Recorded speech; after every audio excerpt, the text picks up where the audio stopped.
Olá novamente, vamos continuar nossa maratona variante das trocas, com mais uma sessão sobre esse tema da Ruy Lopes.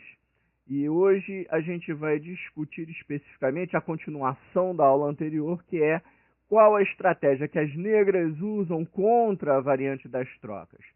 E vamos falar sobre uma opção específica por meio de dois jogos.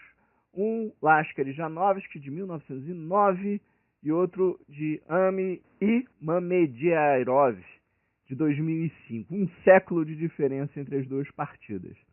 E apesar disso, as duas partidas são muito parecidas, que elas adotam a mesma estratégia, que é que as negras tentam demolir a estrutura de peões brancos na ala da dama, tentam impedir a progressão dos peões brancos pela ala do rei e fazem isso às custas da troca do par de bispos, levando-se em conta que essa compensação é uma compensação válida. Na verdade, esse tipo de estratégia é um pouco questionado. Tem gente que gosta, tem gente que não gosta. Não é a única estratégia existente para as negras na variante das trocas. Mas é uma opção e a gente vai estudar exatamente nessas duas partidas uma situação em que isso deu certo e a outra que não deu tão certo assim. Começamos pelos mais antigos, pelos clássicos, e vamos falar sobre Lasker contra Janovic. Os lances iniciais a gente não comenta mais, a gente já sabe de cor os lances iniciais da variante das trocas. Vocês vão notar que nessa linha foi jogado por parte das negras, bispo G4, mas não mudou muito o resultado final esperado para a variante das trocas na variante Lasker. 5D4, dama toma, bispo G4, não houve a captura do cavalo, seguiu com cavalo C3, houve a troca de damas. E o ponto que a gente quer dar ênfase é nesse diagrama que acontece agora. Aqui a gente vai dar uma paradinha e vai tentar dar uma olhada no que as negras estão querendo fazer. Veja que elas estão ameaçando dobrar o peão branco na coluna C. E, na verdade, não há como evitar isso. As brancas vão recuar com cavalo para E2, mas aí bispo toma o cavalo, não tem como recapturar com o cavalo, porque ele está cravado. Rei toma. E aí, bispo toma, cavalo em C3, peão toma C3, dobrando o peão das brancas, demolindo a estrutura branca na ala da dama. E isso vai tentar ser usado como proveito para as negras contra-atacarem as brancas. Eu peço que vocês memorizem um pouco essa posição. Ela vai ser importante para nós analisarmos a próxima partida. E nesse ponto nós temos um lance-chave para o jogo. Um lance exclama do campeão Lasker, que na época estava defendendo seu título no torneio mundial realizado em Paris, Lasker Janovic.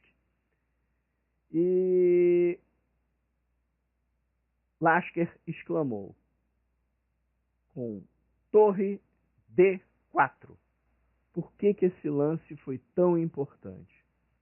Porque as negras estão querendo controlar a casa C4 com o cavalo. Uma vez estabelecido em C4 o cavalo, a coluna ela fica extremamente fragilizada, ficaria, e a torre eventualmente poderia acabar entrando por D2. Causaria, no mínimo, uma pressão muito grande contra as brancas. Somado à falta de estrutura dos peões, eventualmente os peões da ala da dama conseguiriam marchar e, fatalmente, poderia se produzir a vitória das negras com isso. Lasker, como campeão que era, notou a importância desse lance e jogou o grande lance da partida, torre D4, impedindo o lance que seria estrategicamente vencedor para as negras. Eu não vou fazer o comentário lance a lance, vamos comentar apenas de maneira geral. As brancas acabam por expulsar o cavalo da posição do centro antes de que ele possa adotar a sua posição melhor em C4. Ele é obrigado a recuar. E nesse processo, ele inicia a marcha dos peões na ala do rei. Enquanto as negras tentam desesperadamente se reposicionar e perdem um tempo muito grande com isso, para recolocar o cavalo em C4, as brancas já conseguem concluir a marcha dos seus peões na ala do rei. E agora, quando finalmente o cavalo alcança a posição intentada, ele não se presta mais para nada ali. E ele é obrigado a recuar para dar apoio na ala do rei, para evitar a promoção dos peões brancos. E com isso, o jogo das negras simplesmente se evapora. Acaba chegando ao ponto em que as brancas conseguem confirmar o seu peão e vencem a partida. Não falei lance a lance, não é o intuito agora comentar, analisar lance a lance, é realmente a posição estratégica alcançada, o fator de maior importância aqui nesta análise. E a gente vai ver agora a outra partida e a gente vai entender por que eu estou falando isso tudo. Vamos passar um século adiante, no Mundial Juvenil.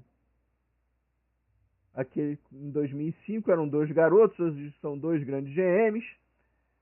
E na época, eles se enfrentaram numa variante das trocas. Novamente, minha intenção não é comentar lance a lance. Apenas alguns detalhes, é um jogo mais moderno. No quinto lance das brancas, as brancas rocam, é o usual modernamente. A Mediairov usa uma linha pouco usual para as negras hoje em dia, que é dama D6. E a continuação contra essa linha normalmente não é D4. Continuando com D4, a gente cai exatamente num padrão da antiga variante de Lasker, como nós vamos notar que vai acontecer. Apesar da dama demorar a ser trocada, notem que com a evolução do jogo nós vamos atingir uma posição muito semelhante ao que aconteceu um século atrás. Vamos rememorar a posição do jogo anterior. Nós tínhamos exatamente essa estrutura. Cavalos se defendendo mutuamente em L, mas com o bispo de Casas Pretas ameaçando capturar o cavalo em C3, dobrando os peões. Então, as negras sacrificam os seus bispos. Primeiro, o bispo de Casas Brancas captura o cavalo em E2, torre toma, porque se cavalo toma, cai o peão. Em seguida, bispo toma o cavalo em C3, B captura C3, quebrando a estrutura dos peões da ala da dama e chegando a uma posição quase idêntica à de um século atrás. Por que Mamediarov provocou essa posição sabendo que as negras perderam aquela partida? Ele estudou isso com certeza. Qual é a grande diferença nesse diagrama em relação ao diagrama anterior? Para quem ainda não notou, a posição do rei. Com a ação enquanto a dama estava no tabuleiro, o rei foi expulso para o canto, está lá em H1. Então ele não apoia o centro. Se houver um ataque imediato à coluna D, provavelmente o rei não vai chegar a tempo para apoiar e provavelmente as negras podem ter vantagem. E foi exatamente isso que Mamedjarov se arriscou. E agora, a sequência genial. Cavalo E8, não cobrindo a linha da torre, não permitindo que alguma das torres se estabeleça na coluna D e impeça a progressão do cavalo. Quando o cavalo joga em D6, nada mais impede a sua chegada em C4. Não há mais como parar esse cavalo. Pior ainda, Mamedjarov usou-se de um artifício extremamente inteligente. Foi um requinte de crueldade. Ele não precisa ir a C4 imediatamente. Ele foi por B5. Ele ameaçou primeiro um dos peões, forçou a troca de torres, forçou o posicionamento viciado do bispo na coluna, obrigou o rei branco a se cravar, e aí então se estabeleceu em C4. E deixou as brancas numa situação horrível. E enquanto as brancas se viram para tentar se desvencilhar desse problema, ele simplesmente marchou os seus peões na ala da dama. O rei marchou, todo mundo marchou. Depois de ter tirado proveito do tempo, ele retorna para a coluna E exclusivamente para impedir o acesso do peão para a casa E5. Aproveita a tentativa de retorno do rei pela coluna D e com cheque ganha tempo com a torre na coluna D e vai marchando seus peões. Quando finalmente ocorre a troca das peças, as negras já têm uma estrutura vencedora de peões na ala da dama. E os peões brancos simplesmente não saíram do lugar. Por uma questão simples de tempo, não há como as brancas marcharem seus peões e promoverem eles antes do que os peões negros.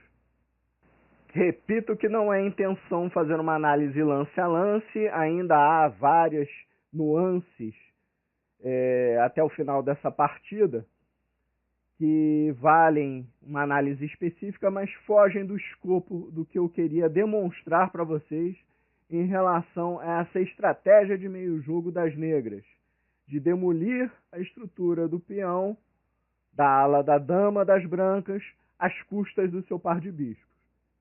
É uma técnica utilizável, nem todos concordam que seja a melhor opção, mas é uma opção muito interessante para as negras. E as brancas têm que ficar atentas de como evitar que elas vençam a partida se utilizando dessa técnica. Já passamos um pouco do nosso tempo. Vamos ficando por aqui. E até a próxima aula, quando vamos continuar agora falando um pouco sobre a estrutura mais moderna, a linha mais moderna da variante das trocas, com 5 roque.